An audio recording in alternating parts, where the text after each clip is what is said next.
Hi. Night பாத்திரம் கழுவாம சற்றே தூங்கி விட்டேனாம். காலையிலேயே பாத்திரம் கழுவ வச்சுட்டாங்க. இன்னைக்கு காய்கறி ஷாப்பிங்காக ஒரு அமெரிக்கன் ஸ்டோருக்கு வந்துட்டேன். இந்த ஸ்டோரோட பேரு ஷாப்ரைட். என்னதாமா நீ வாரத்துக்கு 5 நாளும் ஷாப்பிங் போறியே அப்படின்னு தானே இருக்கு. எனக்கும் அப்படிதான் சப்ஸ்கிரைபர்ஸ் இருக்கு. என்ன பண்றது? என்ன வேணும் பண்ணு வேணும்னு டெய்லி ஏதாவது ஒரு காரணம் சொல்லிக்கிட்டு கடை பக்கம் போயிட வேண்டியதா இருக்கு. ஆனா திரும்பி வரமாட்டேன்னு சொல்ல வந்தேன். அதுக்கப்புறம் அப்படியே வீட்டுக்கு வந்து இன்னைக்கு பிரேக்ஃபாஸ்ட்டுக்கு வந்து ரொம்ப சிம்பிளா வந்து ஒரு ஸ்மூதி மாதிரி பண்ணியாச்சு.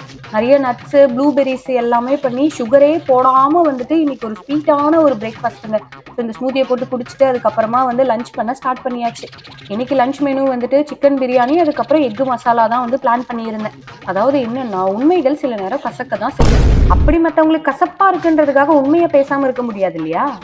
நீ கொடுக்குற நல்ல வேண்ட சர்டிபிகேட்டை வச்சு நான் என்ன வீட்டுல ஃப்ரேம் போட்டா மாட்டிக்க போறேன்? இல்லவே இல்ல. தப்புனா தப்பு, ரைட்டுனா ரைட்டு அப்படின்னு மனசுல பட்டதை சொல்லிட்டு போயிட்டே இருக்கணும்.